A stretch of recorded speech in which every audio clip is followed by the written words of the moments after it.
Hey guys, Ben here, and welcome back to another video on The Flash Season 4, and today we're going to be doing my episode 18 review. So if you do go on to enjoy the video, please be sure to leave a like and a comment, and subscribe if you're new so you don't miss any DC TV videos later this year. So this episode was awesome, probably one of my favorites of the entire season. The last 15 minutes of the episode was ridiculously good, and I really liked it, and there was lots of different moments throughout the episode, especially the Caitlin and Barry moment. They got a bit more screen time with each other in this episode, and also some of the other Team Flash members that, you know, haven't really been shined a spotlight on. Just as an example, Caitlin really hasn't been with Barry that much this season, so it was great seeing like elements like that in the episode before the final epic 15 minutes or so. So at the start of the episode, Barry and Ralph, they search the bus, and so that's just a callback to what's been going on this entire season, and this episode serves as the wrap up to that entire bus metahuman storyline. It's got a bit boring by now, and I think they did a good job of wrapping it up. So the big thing in this episode is that Ralph actually ends up dying, and so I'm really happy they didn't just go back on that or anything, and I hope they don't go back on that on the rest of these episodes. I didn't like Ralph, so I'm happy he's gone, but I felt like the way that he went out was actually really good, and I kind of liked him in this episode. He grew on me a tiny bit more, but it was very emotional after he died. I don't think his death was entirely too emotional compared to, say, when Iris died last season, or supposedly died, and a few other deaths that have happened on the Flash TV show, but it was a great way for him to go out. And so at the end of the episode,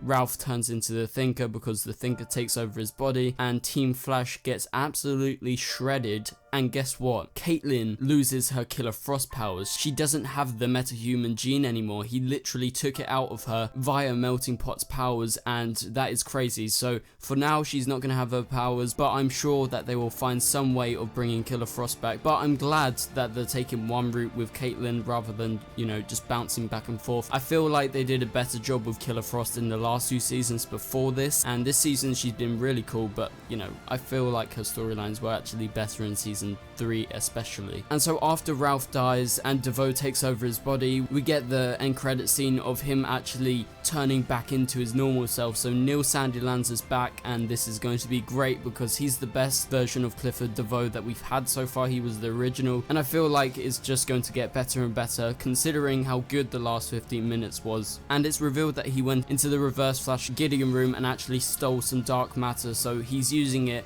in order to create some sort of doomsday device that we see schematics for, and I'm not entirely sure what it is, but if I get more information I'll be sure to do a video on it, because that's going to be big in how the season actually ends. And so things are getting serious, literally no humor in the last 15 minutes, and I was so happy because this is what I signed up for. I love all the darker tones in the past few seasons, and I've been really missing it this season. We've seen different elements of it, but this is really when they've embraced that sort of darker, less comedic atmosphere that really works for the Flash TV show, and I'm really happy with how the last 15 minutes actually went, especially after Ralph died, and we get the emotional montage with Barry and him actually saying goodbye to, you know, Ralph and his essence, and it was really great, and I really liked his interaction with Iris at the end. And so I do hope that they keep on this serious road until the end of the season and into next season, as I do think it works best when the stakes are higher.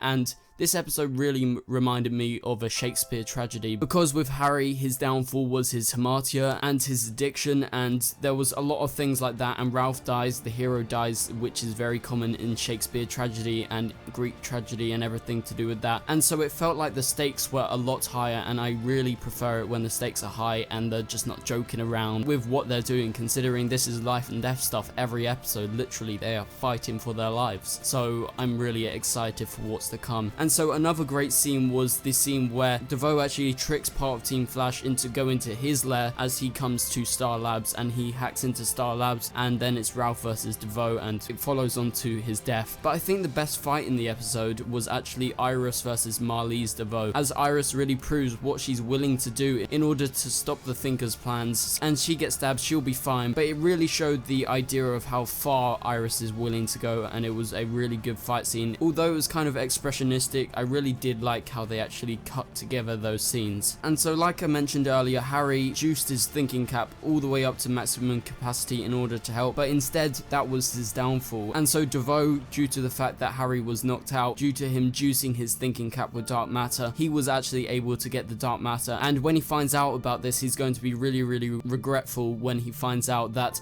he is the cause of whatever DeVoe is actually planning to do. So overall, this episode was really good. We had Edwin Gauss, and he was, you know, he was alright. He was maybe the worst thing about the episode. And so we got Caitlin, she got stabbed, and then we get the reveal that Killer Frost actually helps to heal her, and so that was the big moment.